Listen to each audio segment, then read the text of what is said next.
It seems like we could launch right into debate at this point, but yet we have yet more to hear, and I'm sure yet more complications to be added.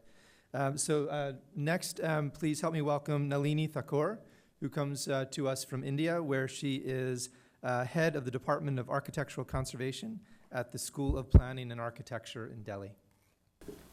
I am really,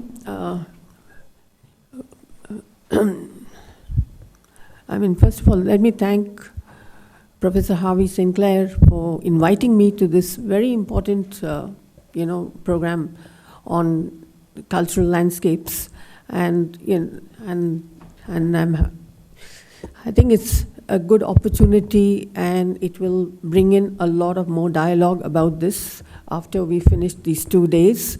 And I thank everyone, and I just want to give a few points about, I'm coming from quite a different context from, that is India.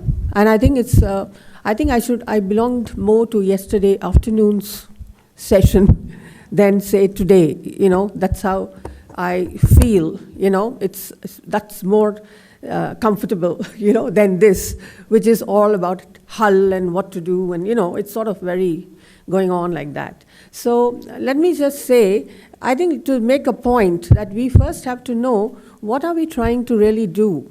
And this is, I think, the first time in history that there is such a, vertical kind of, integration or wanting to, look at world heritage across the world, which is bringing together such a vertical, UNESCO system to the state party system, which is very diverse, and then to the local governance, and then to the ground where the heritage site, which itself is very complex, transdisciplinary, and absolutely layered, impossible in so many things, and with full of community. So, I think this is a very ambitious thing that the World Heritage Convention, and the way it is sort of developing so well and going on, and now that one has come to, this. So I was just saying, it should not become another new empire, but I do agree that this is an attempt, and we should see how to make it happen properly, because this is an opportunity. And, so we are talking first about the UNESCO, and next we talk about the state party context. So there's a diversity here, depending on what country you come from. And from the Indian region, I can say that we are still in the post-colonial hangover. There was no reason to be, but for some reason, we have not been able to move or shift ourselves out of it. There has not been that kind of energy, and it has sort of been going on. And there are certain things from what we have inherited, which is, I should tell now, first is, it's still very influential, because most of our legal system follows the colonial system. And what is the colonial system about? It brought in the Western intellectual thinking into India, which most probably did not have that before. It had a different intellectual environment or whatever. Then this thinking is linear and compartmentalized. And this is, which is not, what is the Indian context was not. And education, we have been all trained in English education. I mean, the education was really to train us to work in the colonial system. So, and our official systems are still colonial. And then, but now, when you talk about the Indian context fundamentals, I think my experience of many years in this Indian context, working there, I think I've come to realize that the Indian cultural landscape is very unique and quite different from what the different definitions of UNESCO are.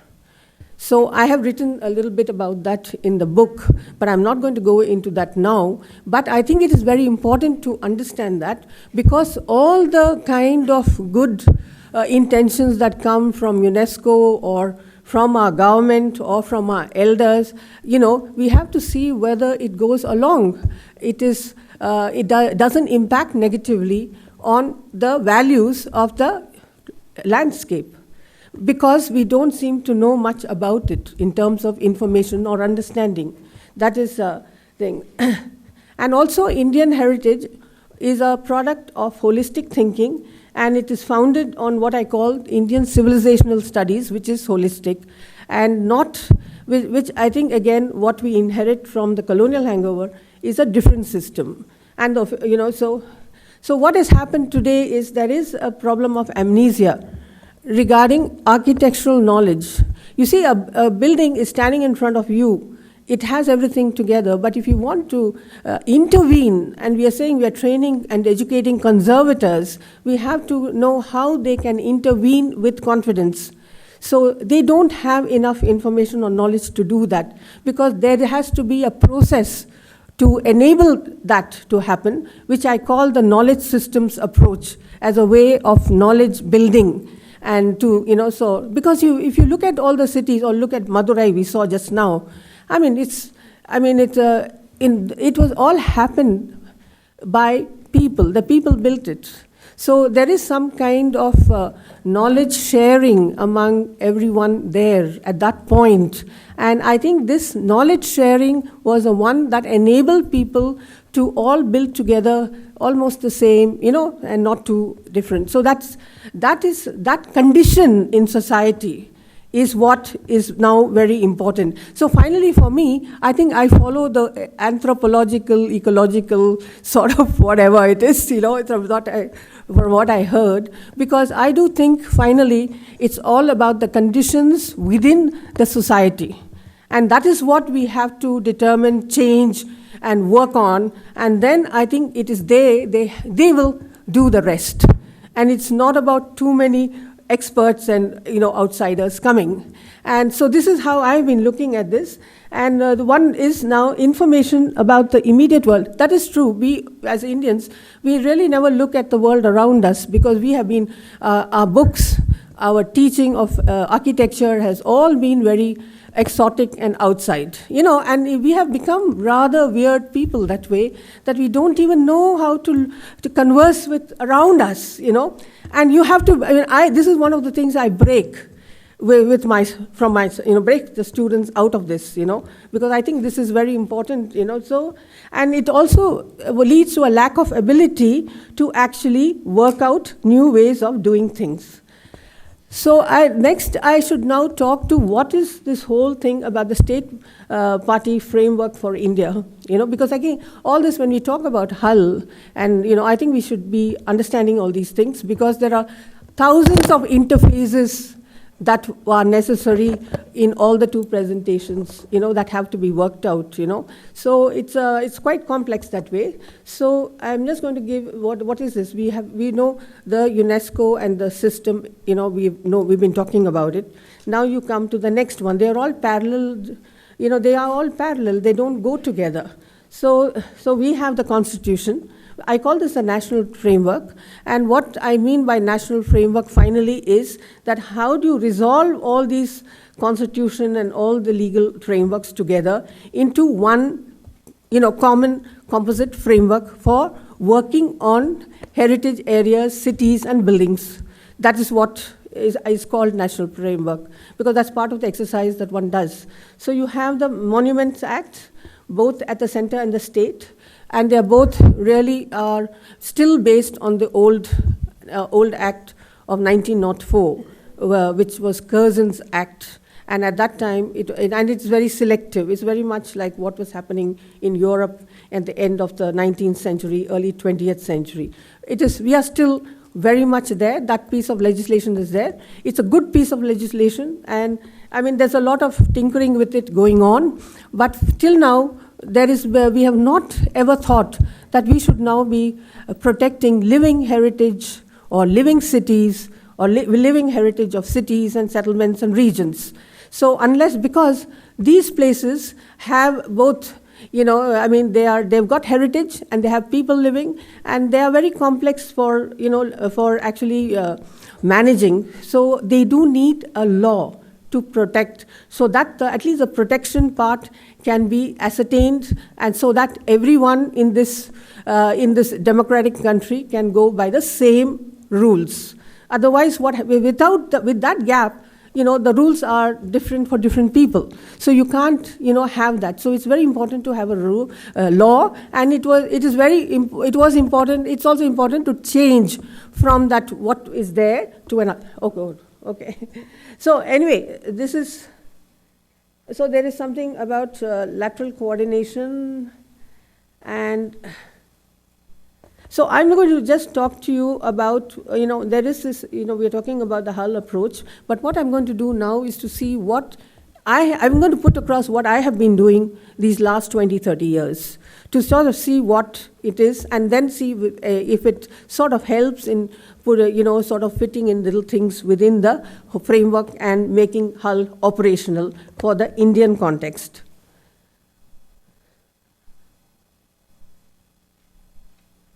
So here I must say, I've been working on the framework which has been growing, and I started, I think, in 1985 in York when I was doing my master's. And here, when coming to this cultural landscape, you see, I also had a problem. I was teaching, I had to teach the subject of conservation when there was no such subject when I joined the school. So I had to invent it myself and go along as things came, and took up whatever came my way. And so one of the things that happened in the early 90s was this National Park Service. I must say that we were talking about cultural landscapes quite before the UNESCO category, because we got into it through the geographers and the geographical studies, which is an American thing, and through the National Park Service, because they were helping us with this project on, what is it called? On this Mehroli Archaeological Park, New Delhi, which is part of the Qutub, buffer zone. So actually, early 90s, we had been talking about this archaeological park, and what we were trying to do is, this was a district park under the planning law.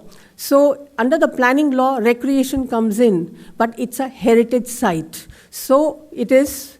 We had to change this nomenclature, what it meant. So we changed the name and came up with a new, I call it an instrument, where you can use it for such areas, and came up with a method for how to protect and manage this site as a park, because this NPS taught us how to think about parks and how to handle parks and what it's about. So it's good, because I've been using this and gone a long way on this, and there are other places. So I think I've talked to you about this. This is the thing about the lack of knowledge and how it has to feed in directly to the, through education and through the community, to make an informed community. And so I come up with this kind of holistic framework, which is what I started, must be about 20. I think when I came to Australia, I showed the same thing in 2001.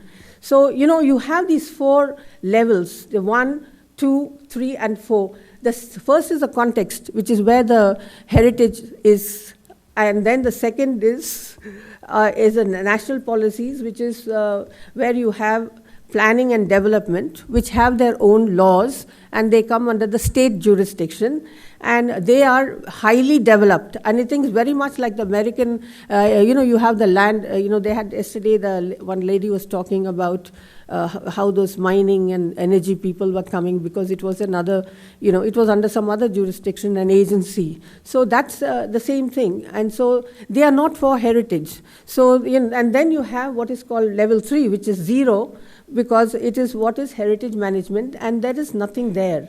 And all the actions are done on heritage without the other two. I mean, they are being impacted by, whatever the heritage is impacted by the second level, and the direct actions that are taking place are also don't have quality, because they are not sitting within a framework of how to do it. So, so finally, I want to talk about the first level. It means, what I'm talking about is that first level is where you don't have any information. So your education has to start in how to find out that.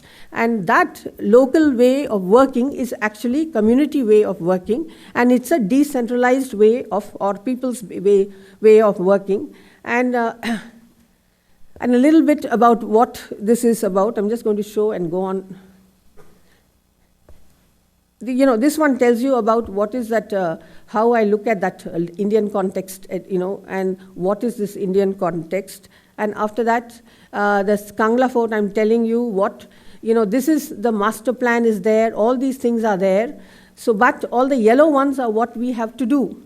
So for every project, you have to do this yourself in a decentralized way through your inventorying and making your rules and all that. And that's why that project has 2 volumes. One volume called Kangla Park Archaeological Park Charter, which is a concept of which tells you the way to do it, and the second is just the project, which a professional will do. So there were 2 things. So just to cover up this, because if you do the project without all these information and ways, procedures and processes that are required, you are not going to get good projects. Okay, then, I think, then there's another one, working on this World Heritage Site of Khajuraho, which was done in 1998. But which is a World Heritage Site. It is in an agricultural landscape, but it's not authentic, but it is what it is today. But there are these, these temples there, and it is within a very interesting landscape. And it is now, it was a heritage zone, made as a heritage zone, and in 98, but now we are revisiting it. And, and then now you come to another kind of issue that is very Indian, is that you have all these heritage components within the landscape, which nobody knows, because it has not been identified. Nobody has, the local people know it, but more than that, nobody knows. But they are very complex heritage components. There are huge water systems and, network systems also. So this is about that. I think this is the methodology. And then, now what we are talking, what we are doing is more about this Indian cultural landscape, which is one of the sacred landscapes of Vraj. And this is just to tell you what, okay, no, I can't, I don't have time, so I'm not going to go. So now this is about Majuli, the cultural landscape, where, which is another very special kind. So anyway, this is just telling you what, and so now how do you go about it? So you do need a plan. It has to be through a plan in India because of the diversity, and everything has to be in writing. So based on it, it goes down. So here you have Hampi, and in this enormous landscape, you have all these systems of resources that are there, which is quite a lot, which you don't see very easily. But then it's sort of, and then you see this landscape is so big. So it can be, and now this has been protected through the planning law.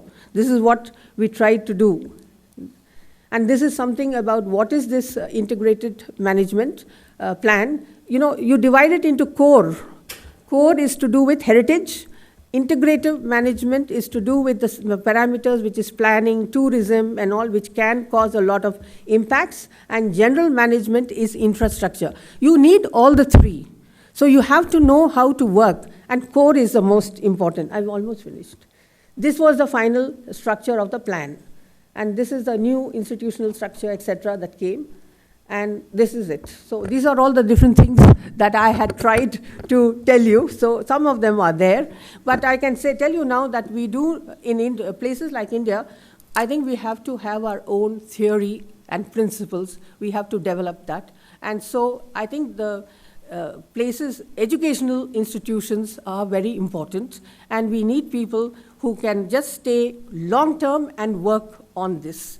And develop it, because you have to develop things. You can't just come into one and go out and go to another project as the modernist way of doing or postmodernist way of doing. I think that's it. I should.